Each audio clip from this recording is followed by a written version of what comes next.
Hi guys, my name's Dan and welcome to the first episode of Skype Saturday on Plus Us 2.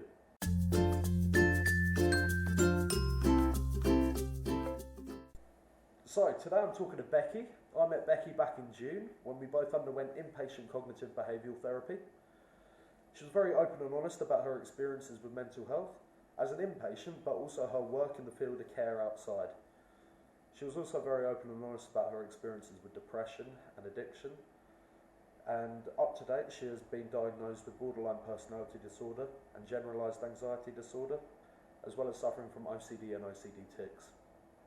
Well, that's probably enough of me talking. Let's see how it went. No. Hi, Becky. How you doing? I'm alright. You alright? Busy day? Yeah, busy. Busy? Done much? Been into town? Yeah, got some work. So, this is the first Skype Saturday video, Yay! and you're the first one. Yay! Woo! So, I've known you for what, about 6 or 7 months? Probably been about that. Yeah, 6 months I'd say. Yeah. Well, yeah, I know you, but people watching the video don't. So, do you want to give a brief outline of your experiences with mental health? Yeah. I suffered with depression since I think I was about 13, 14. Okay. I wasn't diagnosed. No. People, they kept saying that it was hormones and just general stuff that was going on at school. Yeah. But yeah, I was being bullied, which kind of kicked it off. Yeah. And I started self-harming from 14. Yeah. My mum found out and told me that I had to stop. Yeah. And then that went all the way through until I was 19, where I was diagnosed and I finally told my mum Yeah. I was still self-harming. I've had stressful home life. I gave up self-harming about 3 years. Yeah, so I gave up self-harming around about the time that I gave up drinking. Yeah. Just due to the fact that I wasn't getting drunk, which obviously was getting me lower and lower and lower. Yeah. Getting me in the cycle of drinking because I was low and then it making me lower. Yeah. And I managed to sort of stop self-harming from there. It was hard, but I did. Yeah, well, I can relate to that. I started the self-harming at 13, and then that was on and off until last year. And so it's been about 7 months for me.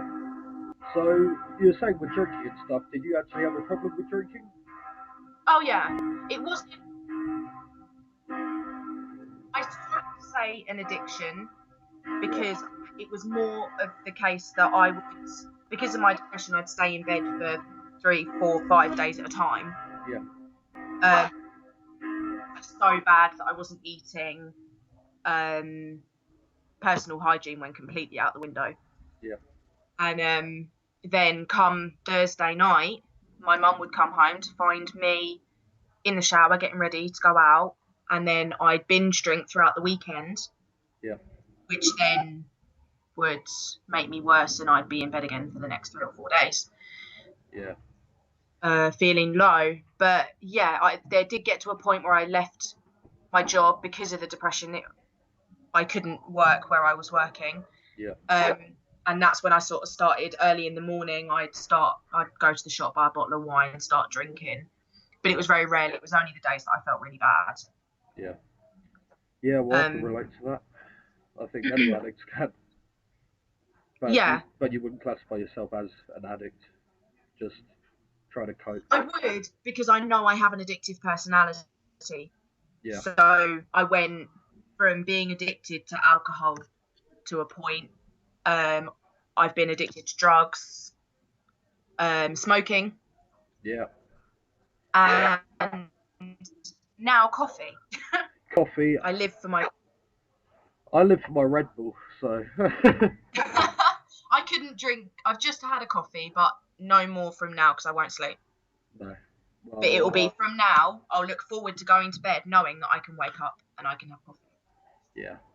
Well, I've got a similar kind of. Well, I've got the addictive personality kind of thing. I've obviously had addiction problems. So I kicked all that, but now I need to try and cut my Red Bull bit down. I'm going a bit crazy with that. It's But not good for your stomach. It can cause gastroenteritis. oh, but yeah, I know. So yeah, I'll stop. But now that I'm working and now that I can snowboard, then yeah, I have to think about it. No, No, but I hope to be working soon. yeah, Hopefully, I need to sort of move out and get more independent before I start working. yeah, I can't work and have a stressful home life at the same time. It would just be too much. yeah. So with your work, what was it exactly that you were doing? You've frozen, Dan. Yeah, I'm back, I think. Mm. So your work, what was it exactly that you were doing? Because I remember it was something to do with, well, in the health field or. Yeah, it was. I was a senior support worker, Oh yeah, which isn't quite a carer. yep, Um, I don't. They're not completely dependent on me. It's more that I just support them in learning how to become more independent and living a more independent life. We hope that people will move out of the care homes So eventually. yeah, it must be very rewarding work.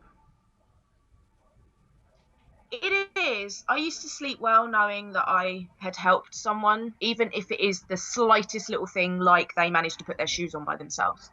Yeah, It's a massive reward, but it does come with negatives as well, yeah, of abuse and that kind of thing, just because they see you as taking away their independence, and because they can't go out whenever they want, and yeah, they tend to get quite abusive at times.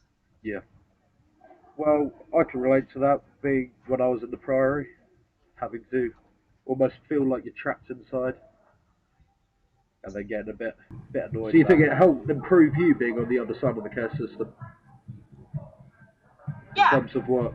Well, yeah, I think it would just help me understand how they're feeling, yeah, having to be watched all the time, and yeah, it's not nice when you constantly have people checking on you throughout the night. yeah. Would you encourage people to seek help if they need it? Oh yeah. Yeah. Yeah, I mean, it's hard at first. It was really hard for me at first, Yeah, because I think I was in denial. It was only one of my friends that said, I think you need to see someone.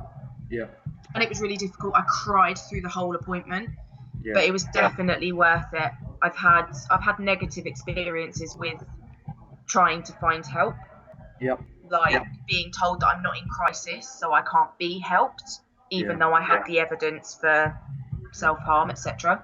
yep, But then my mum got in hold with the Priory, yep,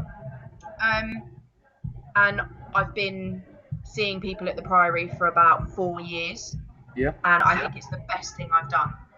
yeah, I mean, 3 years ago, the first time I went into hospital, yeah, fantastic. It really helped me. It's just work got stressful, and then I yeah. relapsed. But definitely on the road to recovery now. And to be honest, Fantastic. I say to people that I personally think that everyone should have a chance to do CBT. Yeah, Obviously, it doesn't work for everyone, but it is such a yeah, fantastic way of thinking.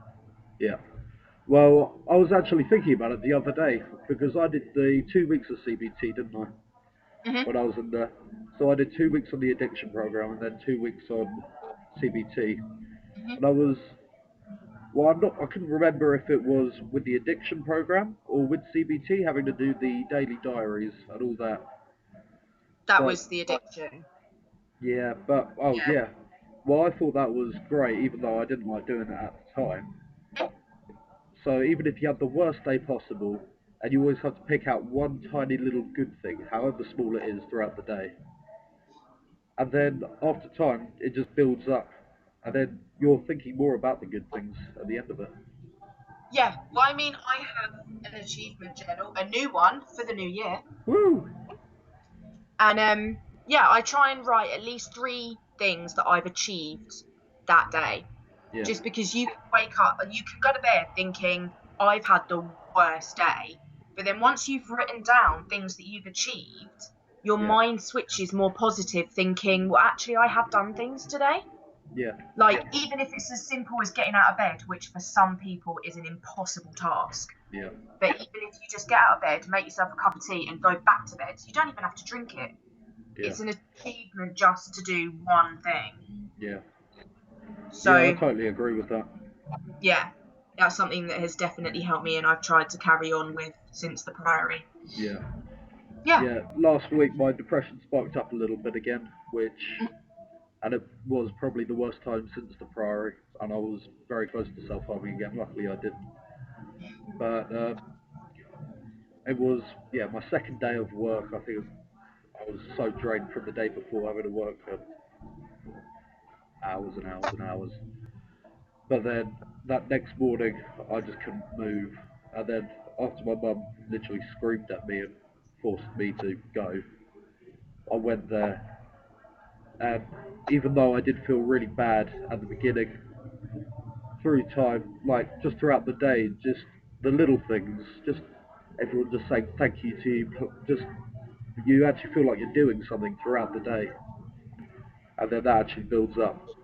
And then by the end of the day, I was pleased I went.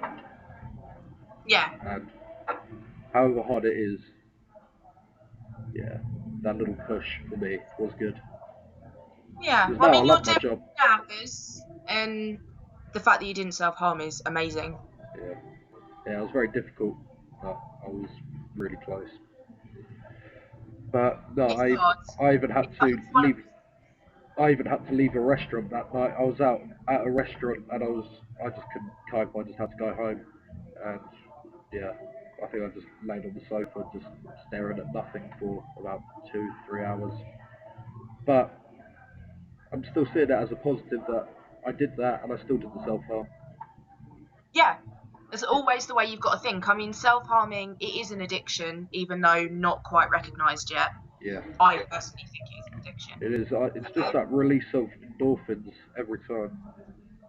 But self-harming will always be in the back of your mind, probably for the rest of your life.